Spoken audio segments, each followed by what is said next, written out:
माशाल्लाह। पहले आप जिस कंट्री में थे वहाँ पर जाने के लोग तरसते हैं, अब वहाँ से आप जब सल्तनत ओमान में आए, टोटली इन्वायरमेंट चेंज, माहौल change, each and everything change, कैसा महसूस हुआ ओमान में आकर?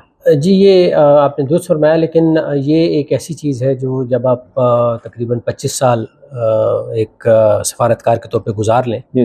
तो ये आपकी फितरत का हिस्सा बन जाती है बात, कि आप एक मुल्क में अपना पोस्टिंग पूरी करके आप किसी और मुल्क में पोस्ट होंगे, और वो मुल्क दूसरा मुल्क हो सकता है पहले मुल्क से बिल्कुल यकसां, बिल्कुल वो मुख्तलिफ हो, उसका मुआशरा, उसके जो तहज़ीब है, उसकी जो सकाफ़त है, उसके वहाँ पे जो मौक़े हैं, वहाँ पे जो मुश्किलात हैं, उनकी नोयत बिल्कुल डिफरेंट होगी।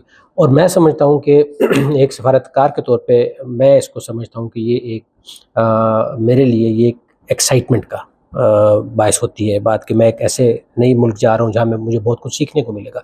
जैसे मिसाल के तौर पे ओमान में आया हूँ, ये गल्फ़ के रीजन में मेरी पहली पोस्टिंग है। अच्छा। इससे पहले मैंने जैसे आपको इल्म होगा मैंने चाइना में 2 पोस्टिंग्स की हैं, अमेरिका में 2 पोस्टिंग्स की हैं, तो गल्फ़ में मेरी पहली पोस्टिंग है। तो मुझे अपने ज़ाती तौर पर यहाँ पे सीखने को बहुत कुछ मिल रहा है, और अभी अल्हम्दुलिल्लाह इन 6-7 महीनों में मैंने बहुत कुछ सीखा है। तो मैं तो हमेशा इसको I look forward to my next posting, मेरे लिए वो कोई परेशानी का सबब नहीं होता।